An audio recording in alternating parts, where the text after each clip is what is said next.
जय श्री कृष्ण।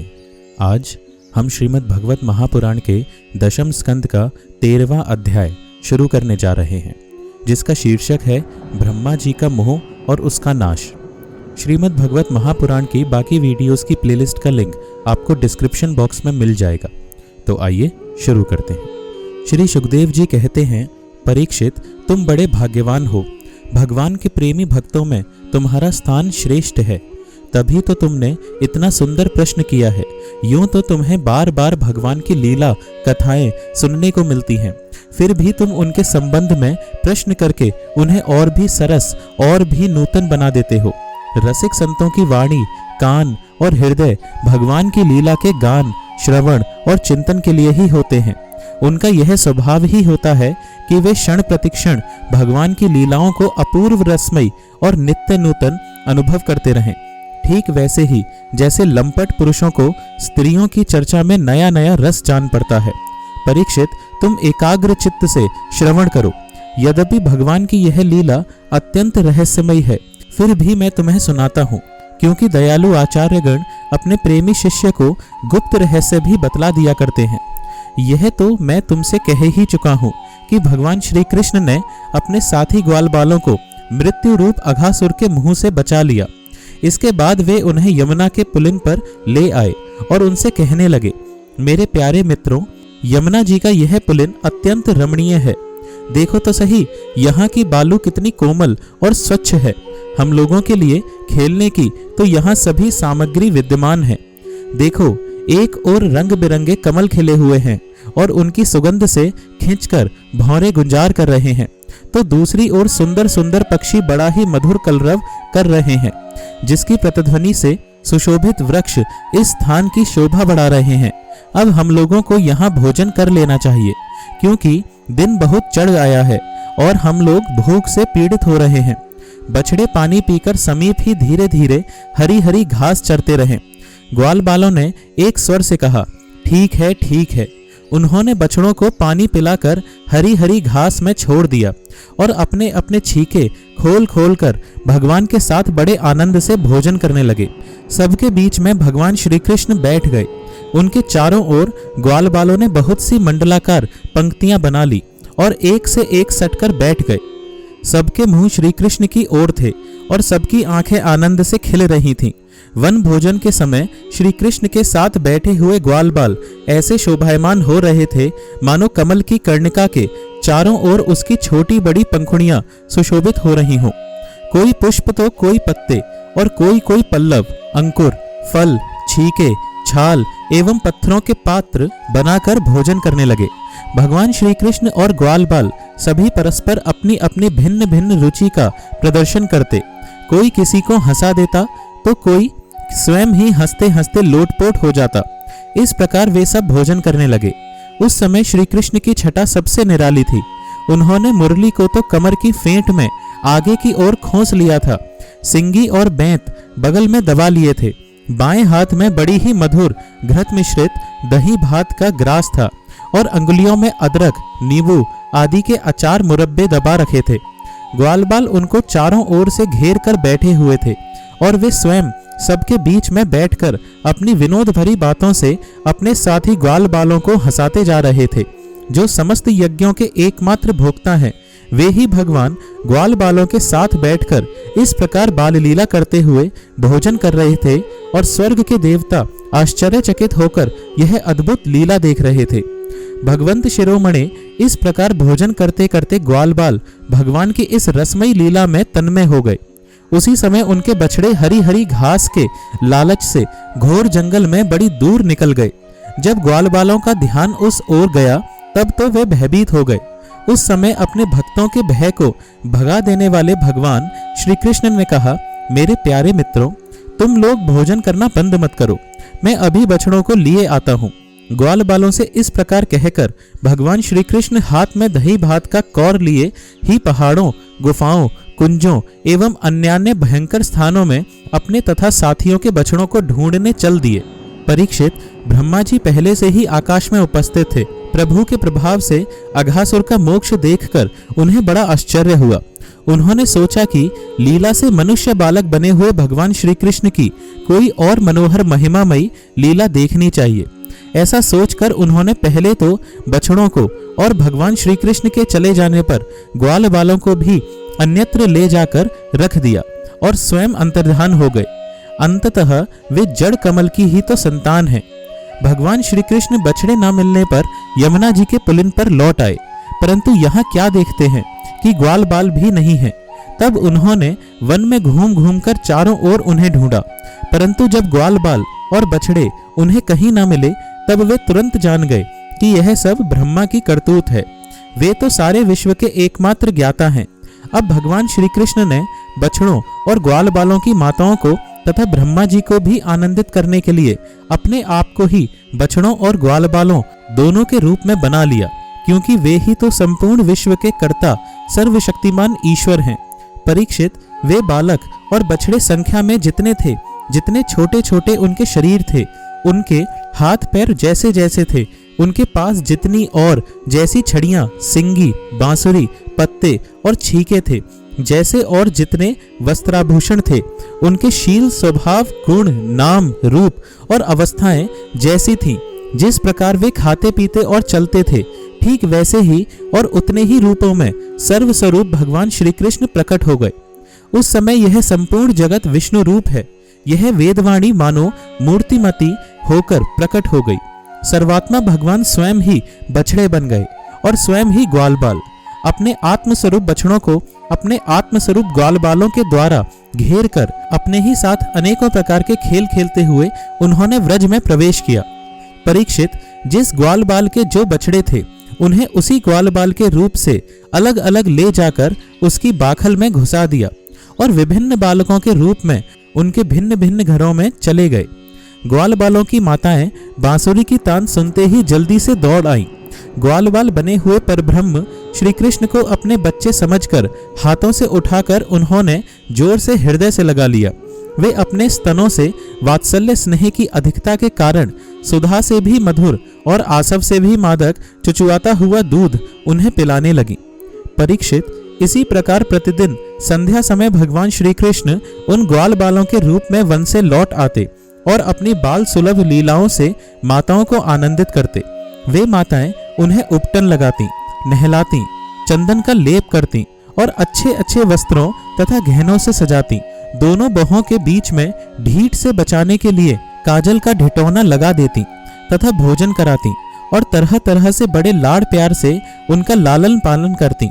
ग्वालिनों के समान गौएं भी जब जंगलों में से चरकर जल्दी जल्दी लौटती और उनकी हुंकार सुनकर उनके प्यारे प्यारे बछड़े दौड़कर उनके पास आ जाते, तब वे बार बार उन्हें अपनी जीभ से चाटती और अपना दूध पिलाती।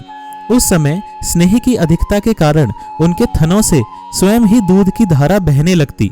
इन गायों और ग्वालिनों का मातृ भाव पहले जैसा ही ऐश्वर्य ज्ञान रहित और विशुद्ध था।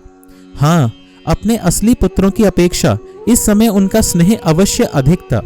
इसी प्रकार भगवान भी उनके पहले पुत्रों के समान ही पुत्र भाव दिखला रहे थे, परंतु भगवान में उन बालकों के जैसा मोह का भाव नहीं था कि मैं इनका पुत्र हूँ। अपने अपने बालकों के प्रति ब्रजवासियों की स्नेहलता दिन प्रतिदिन 1 वर्ष तक धीरे धीरे बढ़ती ही गई, यहाँ तक कि पहले श्री कृष्ण में उनका जैसा असीम और अपूर्व प्रेम था, वैसा ही अपने इन बालकों के प्रति भी हो गया। इस प्रकार सर्वात्मा श्री कृष्ण बछड़े और ग्वाल बालों के बहाने गोपाल बनकर अपने बालक रूप से वत्स रूप का पालन करते हुए 1 वर्ष तक वन और गोष्ठ में क्रीड़ा करते रहे। जब 1 वर्ष पूरा होने में 5-6 रातें शेष थीं, तब एक दिन भगवान श्री कृष्ण बलराम जी के साथ बछड़ों को चराते हुए वन में गए। उस समय गौएं गोवर्धन की चोटी पर घास चर रही थीं। वहां से उन्होंने व्रज के पास ही घास चरते हुए बहुत दूर अपने बछड़ों को देखा। बछड़ों को देखते ही गौओं का वात्सल्य स्नेह उमड़ आया। वे अपने आप की सुध बुध खो बैठी और ग्वालों के रोकने की कुछ भी परवाह न कर जिस मार्ग से वे ना जा सकते थे, उस मार्ग से हुंकार करती हुई बड़े वेग से दौड़ पड़ी। उस समय उनके थनों से दूध बहता जाता था और उनकी गर्दनें सिकुड़कर डील से मिल गई थीं। वे पूंछ तथा सिर उठाकर इतने वेग से दौड़ रही थीं कि मालूम होता था मानो उनके 2 ही पैर हैं। जिन गांवों के और भी बछड़े हो चुके थे वे भी गोवर्धन के नीचे अपने पहले बछड़ों के पास दौड़ आईं और उन्हें स्नेहवश अपने आप बहता हुआ दूध पिलाने लगी। उस समय वे अपने बच्चों का एक एक अंग ऐसे चाव से चाट रही थीं मानो उन्हें अपने पेट में रख लेंगी। गोपों ने उन्हें रोकने का बहुत कुछ प्रयत्न किया, परंतु उनका सारा प्रयत्न व्यर्थ रहा। उन्हें अपनी विफलता पर कुछ लज्जा और गायों पर बड़ा क्रोध आया। जब वे बहुत कष्ट उठाकर उस कठिन मार्ग से उस स्थान पर पहुंचे, तब उन्होंने बछड़ों के साथ अपने बालकों को भी देखा। अपने बच्चों को देखते ही उनका हृदय प्रेम रस से सराबोर हो गया। बालकों के प्रति अनुराग की बाढ़ आ गई। उनका क्रोध न जाने कहाँ हवा हो गया। उन्होंने अपने अपने बालकों को गोद में उठाकर हृदय से लगा लिया और उनका मस्तक सूंघकर अत्यंत आनंदित हुए। बूढ़े गोपों को अपने बालकों के आलिंगन से परम आनंद प्राप्त हुआ। वे निहाल हो गए। फिर बड़े कष्ट से उन्हें छोड़कर धीरे धीरे वहां से गए। जाने के बाद भी बालकों के और उनके आलिंगन के स्मरण से उनके नेत्रों से प्रेम के आंसू बहते रहे। बलराम जी ने देखा कि व्रजवासी गोप, गौएं और ग्वालिनों की उन संतानों पर भी जिन्होंने अपनी मां का दूध पीना छोड़ दिया है, क्षण प्रतिक्षण प्रेम संपत्ति और उसके अनुरूप उत्कंठा बढ़ती ही जा रही है। तब वे विचार में पड़ गए, क्योंकि उन्हें इसका कारण मालूम न था। यह कैसी विचित्र बात है। सर्वात्मा श्री कृष्ण में व्रजवासियों का और मेरा जैसा अपूर्व स्नेह है, वैसा ही इन बालकों और बछड़ों पर भी बढ़ता जा रहा है।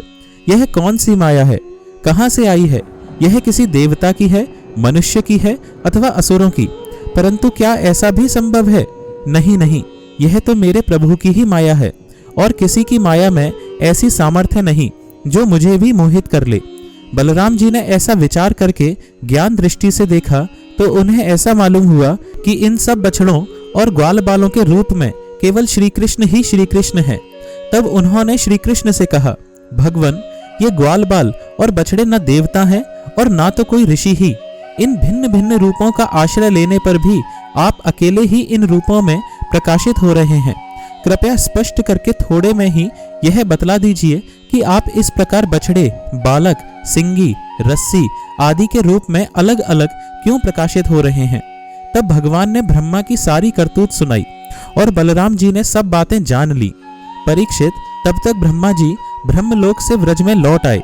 उनके कालमान से अब तक केवल एक त्रुटि, जितनी देर में तीखी सुई से कमल की पंखुड़ी छिदे समय व्यतीत हुआ था, उन्होंने देखा कि भगवान श्री कृष्ण ग्वाल बाल और बछड़ों के साथ 1 साल से पहले की भांति ही क्रीड़ा कर रहे हैं।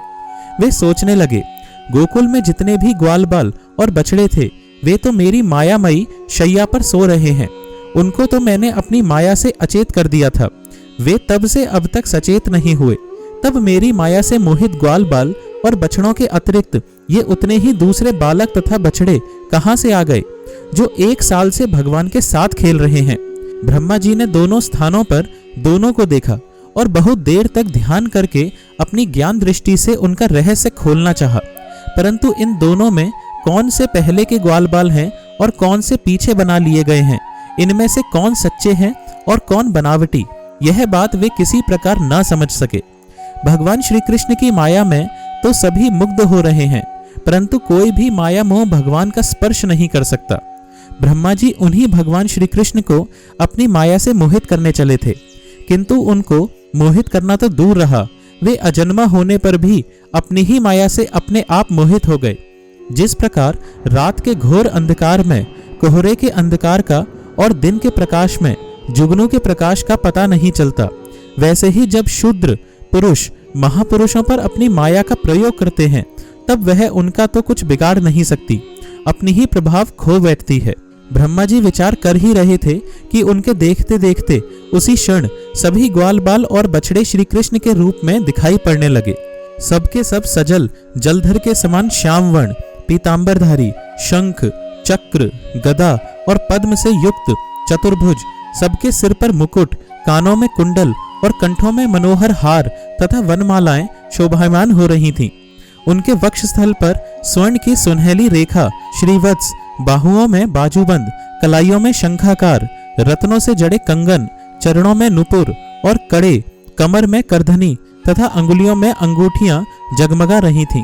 वे नख से शिख तक समस्त अंगों में कोमल और नूतन तुलसी की मालाएं, जो उन्हें बड़े भाग्यशाली भक्तों ने पहनाई थीं, धारण किए हुए थे।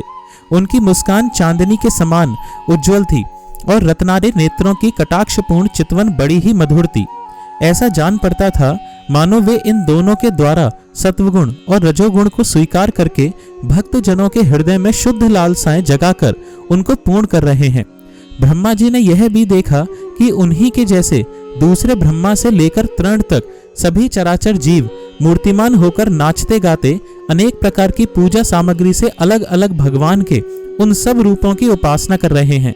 उन्हें अलग अलग अणिमा महिमा आदि सिद्धियां, माया विद्या आदि विभूतियां और महतत्व आदि 24 तत्व चारों ओर से घेरे हुए हैं।